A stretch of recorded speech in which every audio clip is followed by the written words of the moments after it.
Welcome to a new episode of the Opening Bid Podcast. I'm Yahoo Finance Executive Editor Brian Sozzi. Like I always say, this is a podcast that will make you a smarter investor, period. And you're going to get smarter on all things economy here at this very pivotal moment for the U.S. economy. Joining me now is Visa Chief Economist Wayne Best. Wayne, good to see you. It's been a while. Last time I saw you in our Yahoo headquarters in New York City, it came with a bunch of charts and tables. So welcome back. Appreciate it. Thanks very much. Glad to be here. So you're very much a world traveler. I mean, you don't get a lot of rest, and you were just talking to me off camera. What is your GDP forecast right now? So for this year, our forecast is 1.3, so down from 2.8, obviously last year. We're getting over the stimulus-led COVID issues that created some of the challenges, and those are pretty much all gone now. The excess savings is gone by the consumers. So we have a slower growth path. We knew that was going to happen. Actually, it was part of our longer term forecast as we think about the potential growth of this economy, which is frankly very much determinant based on the size of the labor force. So our potential growth is now around 2%. It's similar to other advanced economies are also being held back because of the size of their labor force. Japan's around 1%. The EU is about 1.3, 1.4%. So a slower level of growth. And we need to put ourselves in that mindset. We're not going to be growing at 3, 4, 5% anymore. Those days are long gone. For good?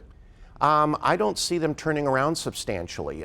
We've got 11,600 people turning 65 every day between now and the end of this decade.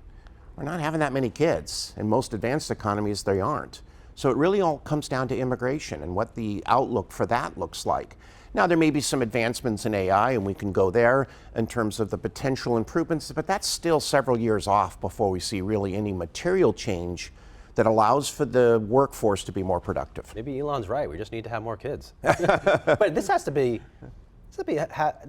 have been a tough year to be an economist. I mean, I see it, through the prism of analyst estimates on Wall Street. I've seen, because at the height of the trade war, Liberation Day, April 2nd, estimates were being slashed. Now they're starting to creep up as we have more certainty on trade policy. But I imagine you've had to make a lot of revisions and changes to what you do. Yeah, so my team, Business and Economic Insights at Visa, we forecast the economy. We're usually rated pretty high in terms of the rankings of it, which is quite surprising given that the staff size is 4 people for the U.S. side. That's a lot of productivity from that staff, A lot of productivity. They're very efficient, but we also have some pretty good data too, so that helps us out along. Our forecast hasn't materially changed really for most of this year, starting back in January when we expected the economy to grow somewhere under 1.5%, but above 1%. And we're settling in now at about 1.3. But yes, we did have a number of different revisions that did occur. I think we're upwards of 47, 48 revisions as a result of the various factors. But those were elements of it.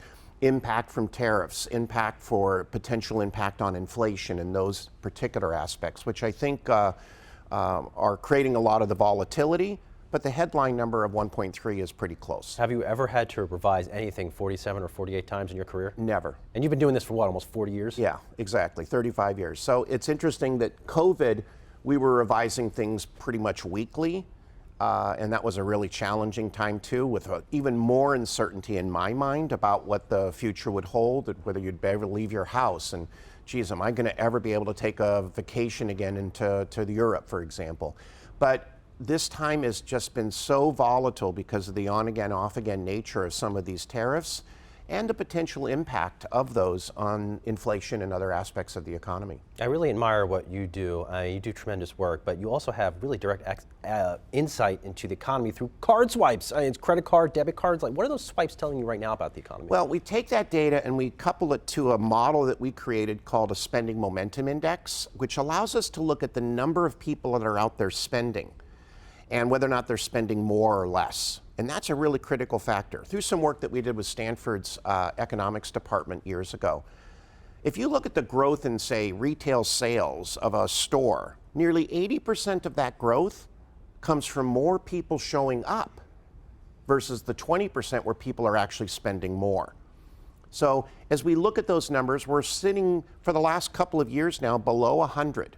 So fewer people out there spending more. People are out spending by all means, but not quite the pace that we saw previously. In the last report that we came out with for the month of April, we showed that non-discretionary related expenditures had actually tipped above 100. So these are things that you have to have: gas, groceries, Other necessities. yeah, other necessities types of things. So the data's holding up, and I think it's been really consistent all through the last 4 or 5 months. We go back to December, for example, very strong holiday season. A lot of the spending that happened during that period of time was really related to tariffs. People had an expectation that tariffs were going to cause things to be more expensive, and they started advancing those purchases. In December and January and February, discretionary purchases, things that are nice to have, were very much quite strong. And this is, the furniture and the appliances and these types of factors. And I think that really led to a pretty large spike in the amount of spending that we saw in the first quarter of this year. Now, of course, we're going to have to pay some of that back, right? Because if I bought a refrigerator in February, Don't need another refrigerator. don't need another one. And so that causes some of the slowdown that we expect to see over the next couple of quarters, especially in many of those durable goods, things designed to last longer than 3 years. I recently talked to Walmart's CFO, John David Rainey, after they reported earnings. Now, he told me that price hikes related to tariffs will start at the end of May. Are you seeing, and in some cases, double digits? Have you seen any inflation through the prism of card swipes? Because I imagine you buy something, of course, that reflects the price on that good. Have you seen any signs that inflation is starting to pick up? We really haven't at this point. And let's remember, consumers and businesses are pretty darn smart. They have tools that are available to them now that they never had before. If something goes up in price, I can look at something else now online and find it at a lesser price. Maybe I don't want this particular item coming from a country that has a higher tariff that would cause that price to go up. People price shop and comparison shop even more so now than anything that we saw in the previous decade. And I think that's going to allow for a lot of consumer know-how in terms of keeping those prices well in check. If we look at the direct impacts of tariffs, we model that to be about 1.2 percentage points. So quite simply, the PCE deflator running at about 2.2, we think will come out later this week. So 3.4 kind of a number. All right, well, but that's not how it all works. First off, our growth estimate said that these tariffs would remain at those elevated levels for a period of 3 months. We were one of the few people that were actually determining that this was going to be much more short-lived. And why? Put a lot of deals in the wall, let's see how many end up lasting. That's the administration's mantra. And that's exactly what's been happening. So we have several factors that cause that indirect impact to inflation. One of it is price shopping. People are going to find a different way. Some of it is businesses are going to route goods through a channel that allows them to bring in the goods cheaper. And so there will be some retail margin hit also. You couple that with those tariff duration of 3 months at these levels, and you end up with an indirect inflation impact of 0.2. So if we are right on the PC deflator coming out at 2.2, that'd be 2.4. So yeah, that's kind of a drag. It's a little higher, but it's not runaway inflation, which I think was a lot of the fear that happened and the uncertainty prior to that. I hear a lot of CEOs have been telling me within the consumer space they have seen consumers pull back. What income demographics are pulling back? When I hear the CEO of Coca-Cola, James Quincy, he told me consumers are pulling back on their purchase. I think of Coca-Cola as a soda. It's a necessity for some people. Is it those lower income households that are getting hit the most right now because of the tariffs? Well, first off, the good news is in this economy, basically everybody's working. We have a very low unemployment rate. It's at 4.1, 4.2. We're going to see it growing to maybe 4.5% on an individual month basis, but that's still considered full employment. It's the uncertainty factor that causes different income groups to probably pull back a little bit more. I'm not sure if I'm going to have a job in the future, so maybe I should cut back on some of that type of spending. One of the saving areas that we see is that has helped consumers, especially in the lower income consumer bracket. And what do they spend their money on? They spend it on accommodations, a place to live, gas, and food. Well, gas prices have come down quite noticeably. Not necessarily in California where I live. They just permanently stay there. They're just permanently high. Exactly. But elsewhere, they have come down pretty dramatically. And that lower levels of gas prices, which is one of the key things as we talk about the South, that's one of the key things that they buy relative to other parts of the United States. They don't have as much transportation options, and so they have to drive their car. So that helps them in terms of having the ability to spend in other categories. But yes, I think the low and middle income households, they're being more cautious. I think that's the aspect that we see right now. Maybe I don't need that extra steak, or maybe I'm going to switch out for certain things depending on prices. And then maybe I'm certainly not eating eggs right now, or now just starting to again. Yeah, egg beaters. You just have the fake egg. That's right. All right, hang with us, Wayne. We're going to go off for a quick break. We'll be right back on Opening Bid.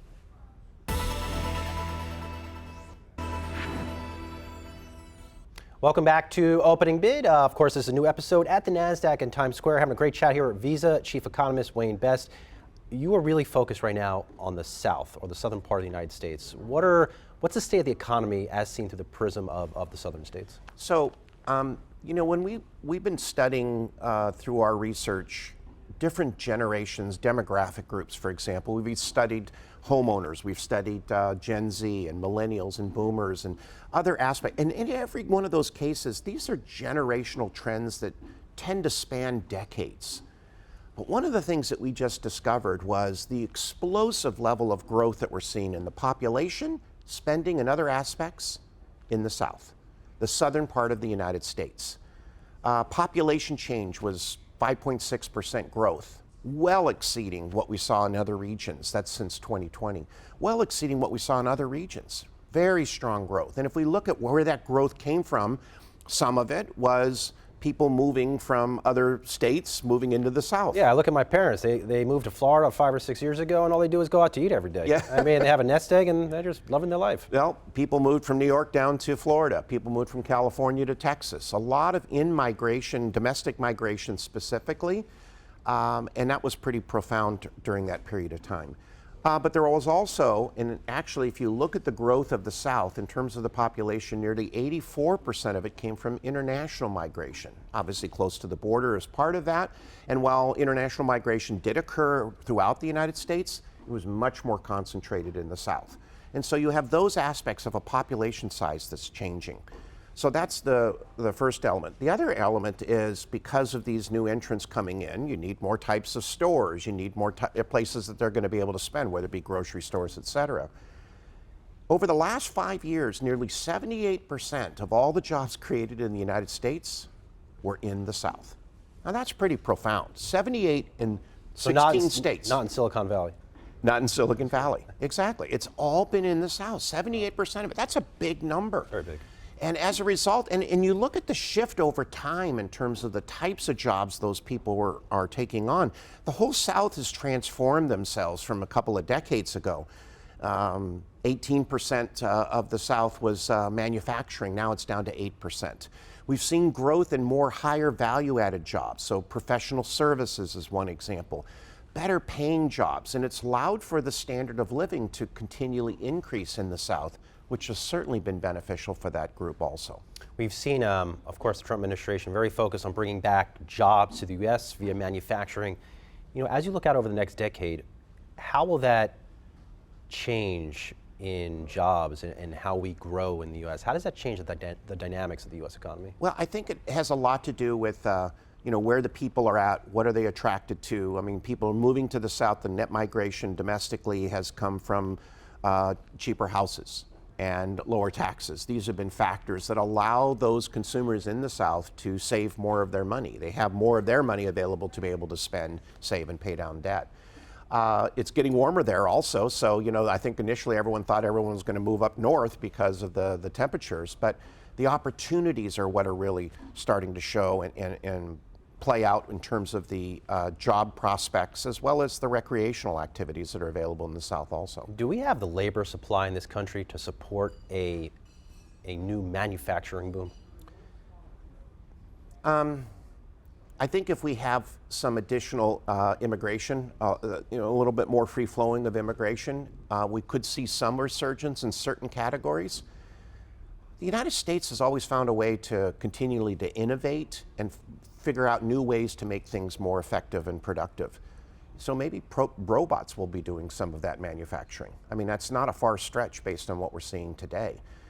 allowing us to still maintain a very good standard of living, because manufacturing jobs very well paid, but these aren't the professional jobs, consulting jobs, et cetera, that are much higher paid. So you have to figure out a way to make that all work, and other types of either AI or robots or other areas may be the trick there. Anthropic's founder recently said that AI could get rid of 50% of white-collar jobs. Are you a buyer of that? Is that possible? I think that that's a big number, Wayne. That's a big number. Yeah, I mean, I think there's certain types of jobs that are apt to be able to take advantage of the AI. Graphics designers.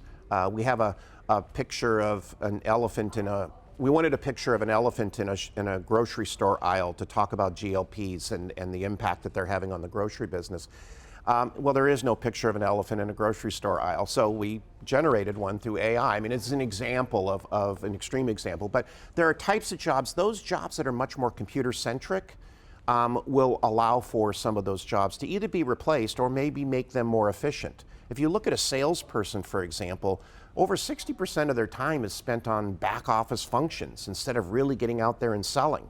So maybe we have more salespeople on the front line and more of the back office being handled by some of the AI-generated tools that are available.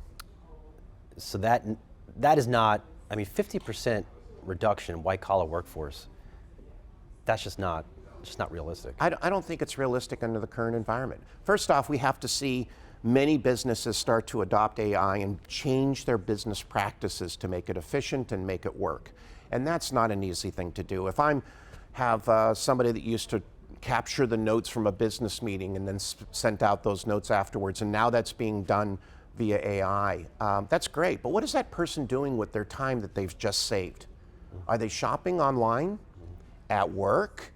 Well, that isn't saving a whole lot of time. So business processes are really going to have to shift. And for large businesses, that's very challenging. Changing the flow of information and what you do, et cetera, and the impact from that will take several years at least. We'll see some carve-outs at the edges. We're already seeing a lot of the advances in the coding area, computer coding and programming, and I think that'll be a part of it. So we'll see some advances and continued advancements there. But the other aspects are at least 2 to 3 years out. And for many businesses, the only way they'll be able to incorporate a lot of those changes is to buy a company that already is doing it, and then figure out how to put that into your organization to make it more effective. In the last few minutes of the podcast, we always love to get a hot take from our guest. So my question for you is this. I joked earlier on about Elon suggesting we need to all have kids, or more kids. When is the fact that we're not having children, or not having enough children, when does that show up in the economic data? And what does that do to the country's economy, to our economy, if not the world's economy, looking out over the next few decades? Well, it creates a lot of challenges because, let's face it, true or false, kids are expensive. You spend a lot of money on them, and now I'm a grandparent of 2, 5-month and 5-year-old. And we're spending a lot. In fact, my wife keeps telling me, we've got to cut back on buying things for the kids. And I says, why? This is the most exciting it's addicting, time. Right? Yeah, it's amazing. It's the most incredible experience ever. But if we don't have all of those additional kids into the future, that's going to create some challenges, not just on spending on those kids, but education. We looked at the closing of schools that are already starting to occur, not the big Ivy League schools, but the more of the for-profit schools.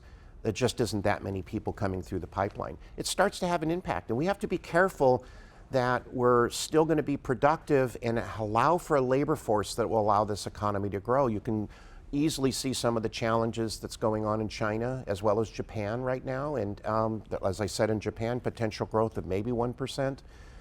It's going to be hard to break out of that mold, and so adding to that overall population and labor force will be very critical for us to be successful in the future. Wow. We'll leave it there. Like I told some of my team before this, you were one of the best kept secrets in the economics field. So good to see you. I appreciate you coming on down. Visa Chief Economist Wayne Best. We'll talk to you soon. Thanks very much. All right, that's it for the latest episode of Opening Bid here at the NASDAQ in Times Square. Continue to hit us with all those hearts and thumbs up on YouTube and all the podcast platforms. Appreciate the feedback. We appreciate the love, and we'll talk to you soon.